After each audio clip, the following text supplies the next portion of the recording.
ಎಲ್ರಿಗೂ ನಮಸ್ಕಾರ. ನನ್ನ ಚಾನೆಲ್ಗೆ ಎಲ್ರಿಗೂ ಸ್ವಾಗತ. ಸ್ನೇಹಿತರೆ, ಇವತ್ತೊಂದು ಸ್ಪೆಷಲ್ ಖಾರದ ಅವಲಕ್ಕಿ ರೆಸಿಪಿನ ಹೇಳ್ಕೊಡ್ಬೇಕು ಅಂತ ಇದ್ದೀನಿ. ಅಗೇನ್ ಇದು ನಾನು ಫಸ್ಟ್ ಟೈಮ್ ತಿಂದಿದ್ದು ಧರ್ಮಸ್ಥಳ ದೇವಸ್ಥಾನ ತೋಟದಲ್ಲಿ. ಸೊ ಈ ಬಜಿಲ್ ಜೊತೆಗೆ ಸಜ್ಜಿಗೆ, ಉಸ್ಲಿ ಹಾಗೆ ಬಾಳೆಹಣ್ಣಿನ ರಸಾಯನ ಸರ್ವ್ ಮಾಡಿದರು. ಬಹಳ ರುಚಿಯಾಗಿತ್ತು. ನಾನು ಇದನ್ನು ಫಸ್ಟ್ ಟೈಮ್ ನಾನು ತಿಂದಾಗಲೇ ನನಗೆ ಕಂಟೆಂಟ್ ಸಿಕ್ತು ಅಂತ ಅಂದ್ಕೊಂಡೆ. ಸೊ ಈ ರೆಸಿಪಿ ನಿಮ್ಗೆಲ್ರಿಗೂ ಶೇರ್ ಮಾಡಬೇಕು ಅಂತ ಇದ್ದೀನಿ. ಸೊ ಇನ್ಯಾಕೆ ತಡ, ಲೆಟ್ಸ್ ಗೆಟ್ ಸ್ಟಾರ್ಟೆಡ್. ಸ್ನೇಹಿತರೆ, ಬಜಿಲ್ ಅಥವಾ ಖಾರದ ಅವಲಕ್ಕಿಗೆ ಬೇಕಾಗುವಂತಹ ಸಾಮಗ್ರಿಗಳನ್ನ ಮೊದಲಿಗೆ ನೋಟ್ ಮಾಡ್ಕೊಳ್ಳೋಣ ಬನ್ನಿ.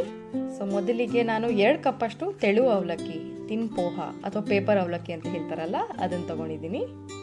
ಮಸಾಲೆಗೆ ನಾನು ಇಲ್ಲಿ 1.5 ಸ್ಪೂನಷ್ಟು ಬೆಲ್ಲ, 2 ಕೆಂಪು ಮೆಣಸಿನಕಾಯಿ, ಒಂದು ಅರ್ಧ ಚಮಚ ರಸಂ ಪೌಡರು, ಒಂದು ಅರ್ಧ ಸ್ಪೂನು ಧನಿಯಾ, ಚಿಟಿಕೆ ಅರಿಶಿನ, ಅರ್ಧ ಸ್ಪೂನ್ ಜೀರಿಗೆ, ಹಾಗೆ ಒಗ್ಗರಣೆಗೆ ಸ್ವಲ್ಪ ಸಾಸಿವೆ, ಉದ್ದಿನಬೇಳೆ, ಕಡಲೆಕಾಯಿ ಬೀಜ, ಸ್ವಲ್ಪ ಇಂಗು, ಹಾಗೆ ಸ್ವಲ್ಪ ಉಪ್ಪು, ಹಾಗೆ ಸ್ವಲ್ಪ ಕಾಯಿ ಚೂರು. ಸೊ ಮೊದಲಿಗೆ ಪ್ಯಾನ್ ಬಿಸಿ ಆಗಿದೆ. ಇದಕ್ಕೆ 1 ಡ್ರಾಪ್ ಅಷ್ಟು ಎಣ್ಣೆ ಸೇರಿಸ್ಕೊಂಡಿದ್ದೀನಿ. ಇವಾಗ ಇದಕ್ಕೆ ಕೆಂಪು ಮೆಣಸಿನಕಾಯಿ, ಧನಿಯಾ ಹಾಗೆ ಜೀರಿಗೆ. ಸೊ ಇಷ್ಟನ್ನು ನಾವು ಒಳ್ಳೆ ಅರೋಮಾ ಬರೋವರೆಗೂ ಫ್ರೈ ಮಾಡ್ಕೊಳ್ಳೋಣ. ಒಂದು 10 ಸೆಕೆಂಡ್ ಫ್ರೈ ಮಾಡಿದ್ರೆ ಸಾಕು. ನೋಡ್ತಾ ಇದೆಯಾ, ಒಳ್ಳೆ ಪರಿಮಳ ಬರ್ತಾ ಇದೆ. ಸೊ ಇವಾಗ ಇದಾಗಿದೆ.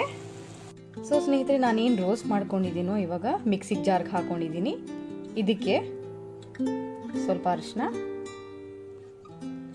ಸಾರಿನ ಪುಡಿ, ಹಾಗೆ ಬೆಲ್ಲ. ಸೊ ಇಷ್ಟನ್ನು ನಾನು ಈಗ ಪೌಡ್ರ್ ಮಾಡ್ಕೊತೀನಿ. ಸ್ನೇಹಿತರೆ, ನಮ್ಮ ಮೇನ್ ಬೇಸು ಈ ಪುಡಿ ರೆಡಿ ಆಗಿದೆ. ಕೆಲವರು ಬರೀ ಸಾರಿನ ಪುಡಿ ಹಾಕೊಳ್ತಾರೆ, ಬಟ್ ಈ ಸಾರಿನ ಪುಡಿ ಜೊತೆಗೆ ನಾನು 3 ಇಂಗ್ರೀಡಿಯೆಂಟ್ ಹಾಕಿ ರೋಸ್ಟ್ ಮಾಡಿ ಹಾಕೊಂಡಿದ್ದೀನಲ್ಲ, ಅದನ್ನು ಹಾಕೊಂಡ್ರೆ ಎಕ್ಸ್ಟ್ರಾ ಕಿಕ್ ಸಿಗುತ್ತೆ ಮಸಾಲಾಗೆ. ಸೊ ಅದನ್ನು ಸ್ಕಿಪ್ ಮಾಡಬೇಡಿ. ನೆಕ್ಸ್ಟ್ ಏನು ಮಾಡಬೇಕು ಅಂದರೆ, ಈ ತೆಳು ಅವಲಕ್ಕಿನ ತೊಗೊಂಡಿದ್ದೀವಲ್ಲ, ಇದಕ್ಕೆ ನಾವೇನು ಮಸಾಲೆ ಮಾಡ್ಕೊಂಡಿದ್ದೀವೋ ಅದನ್ನು ಸೇರಿಸ್ಕೊಬೇಕಾಗತ್ತೆ.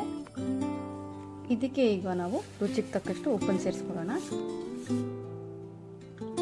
ಹಾಗೆ ಕಾಯಿ ಚೂರು. ಸೊ ಈಗ ಒಂದು ಒಗ್ಗರಣೆ ಮಾಡ್ಕೊಳ್ಳೋಣ. ಸೊ ಒಗ್ಗರಣೆಗೆ ನಾನು ಪ್ಯಾನ್ಗೆ 1-2 ಸ್ಪೂನ್ ಅಷ್ಟು ಎಣ್ಣೆನ ಸೇರಿಸ್ಕೊಂಡಿದ್ದೀನಿ. ಇವಾಗ ಎಣ್ಣೆ ಬಿಸಿ ಆಗಿದೆ. ಸ್ವಲ್ಪ ಉದ್ದಿನಬೇಳೆ, ಸಾಸಿವೆ, ಉದ್ದಿನಬೇಳೆ ಸಾಸಿವೆ ನಂತರ ಈ ಕಡಲೆಕಾಯಿ ಬೀಜ, ಹಾಗೆ ಸ್ವಲ್ಪ ಇಂಗು. ಬೇಕಂದ್ರೆ ಒಂದೆರಡು ಕೆಂಪು ಮೆಣಸಿನಕಾಯಿ ಸೇರಿಸ್ಕೊಬೋದು. ಇವಾಗ ಒಗ್ಗರಣೆ ರೆಡಿ ಆಗಿದೆ. ಬನ್ನಿ ಅವಲಕ್ಕಿಗೆ ಸೇರಿಸ್ಕೊಳ್ಳೋಣ. ಸೊ ನಾವೇನು ಒಗ್ಗರಣೆ ಮಾಡ್ಕೊಂಡಿದ್ದೀವೋ ಸೇರಿಸ್ಕೊತಾ ಇದ್ದೀನಿ. ಸೊ ಇದನ್ನ ಒಂದು ಒಳ್ಳೆ ಮಿಕ್ಸ್ ಕೊಡೋಣ.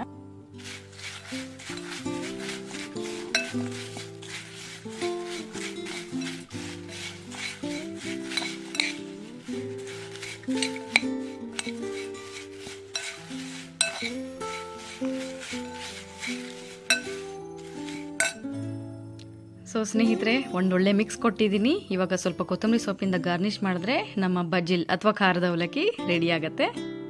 ಸ್ನೇಹಿತರೆ, ಬಜಿಲ್ ಅಥವಾ ಖಾರದ ಅವಲಕ್ಕಿ ಈಗ ರೆಡಿ ಆಗಿದೆ. ರುಚಿ ನೋಡಿದೆ, ಅದ್ಭುತವಾಗಿದೆ. ಖಂಡಿತ ನೀವೆಲ್ಲ ಒಂದ್ಸತಿ ಟ್ರೈ ಮಾಡಲೇಬೇಕು ಅಂತ ಹೇಳ್ತಾ, thank you so much for all love and support and see you soon with another interesting video. Until then ಎಲ್ರಿಗೂ ನಮಸ್ಕಾರ, ಧನ್ಯವಾದಗಳು, and take care of your self.